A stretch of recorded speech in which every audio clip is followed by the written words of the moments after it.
Persib Bandung yang akan bertarung di AFC Champions League 2 di grup G, di mana Persib sedang memimpin klasemen sementara dengan 7 poin dan tetap dia masih diintip oleh Bangkok United dan juga dengan Lion City Sailors.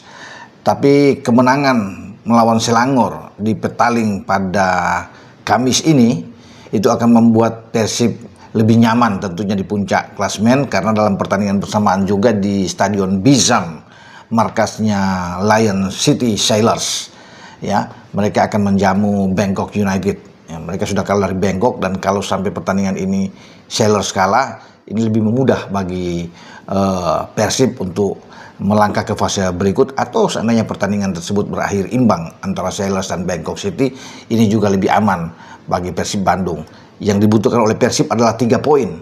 Memang tidak mudah, walaupun dalam pertandingan pertama di GBLA itu Persib bisa menang dengan clean sheet 2-0, tetapi tetap ini pertandingan yang membuat mereka harus fokus, konsentrasi betul, karena bagi Selangor mereka ingin bangkit dengan kekalahan demi kekalahan yang mereka alami ya di grup G ini, tidak pernah menang, membuat tim asuhan Christophe Gam harus bisa memenangkan laga melawan Persib. Mereka tahu sulit untuk mengalahkan Persib setelah mereka tidak bisa berbuat banyak ya di markas Persib, kalah, tetapi kali ini mereka akan coba melakukan hal yang terbaik tentunya untuk menggempur pertahanan Persib Bandung. Apalagi Persib punya penjaga gawang yang sedang bagus-bagusnya, Teja Paku Alam, yang belum bobol dalam 5 pertandingan terakhir. Ya, 2 diantaranya terjadi di AFC Champions League 2 saat mengalahkan Bangkok dan mengalahkan Selangor. Kemudian ada 3 pertandingan di Liga Super di mana Teja bermain luar biasa. Mereka bisa mengalahkan PSPS Bia, kemudian dengan Persis Solo, dan terakhir kemenangan melawan Bali United.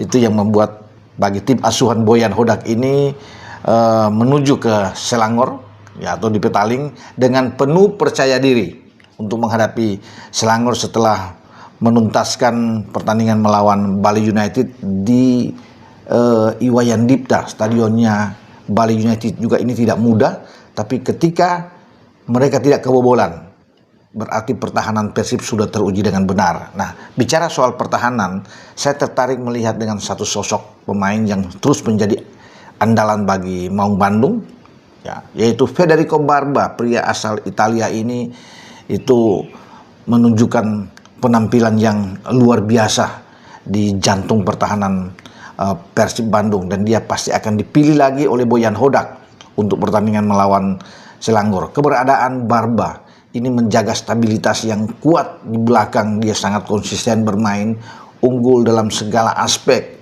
mau duel udara oke, one on one dia tetap bagus, intercept, ini pemain tacklingnya, ini pemain yang sempurna. Ya, bagaimana Persib bisa mendapatkan Barba ini yang membuat saya pikir saya memberikan apresiasi luar biasa atau acungan jempol bahwa lini belakang Persib itu terjaga dengan baik ketika di sana ada sosok Barba. Nah, kedalaman Persib ini yang membuat Barba juga itu lebih aman tentunya ya. Karena kan kalau ditakutkan ini bermasalah atau dia mendapat kartu merah misalnya, atau 2 kartu kuning yang terjadi di sana, cedera, akan berbahaya tentunya bagi Persib. Tapi Persib punya pemain-pemain yang bisa membackup Barba dengan luar biasa. Julio Cesar, Patricio Matricardi. Ini Matricardi pemain yang sangat bagus juga, yang bisa dikawinkan, dipasang terus dengan Barba, termasuk dengan Julio Cesar. Jadi itu menjadi inti kekuatan bagi Persib. Namun dengan Barba saya rasa akan lebih tenang bagi Teja di bawah Mister yang juga sangat oke tampilan-tampilannya. Dan Barba begitu kalau bisa dikatakan pemain yang bisa mengendalikan jantung pertahanan dengan sangat baik, visi bermain dengan oke. Ya, kalau bisa dilihat di tim nasional kita punya seorang Jai Izzes, tapi di Persib mereka punya Federico Barba, bermain dengan sangat baik, dan dia bukan cuma saja bermain di back tengah, bisa diandalkan. Ketika Matricardi ada di sana dan Julio Cesar, dia juga bisa diandalkan bermain bergeser agak ke kiri, itu bisa juga. Tapi dia lebih oke kalau saya lihat dia bermain di back tengah. Dengan siapapun dikawinkan, dipasangkan, mau dengan Patricio atau dengan Julio Cesar, tidak ada masalah.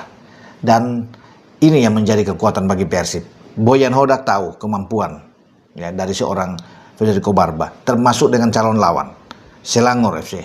Ya, pelatih mereka Christophe Gamal itu sudah melihat bahwa kekuatan mereka di belakang ini begitu oke.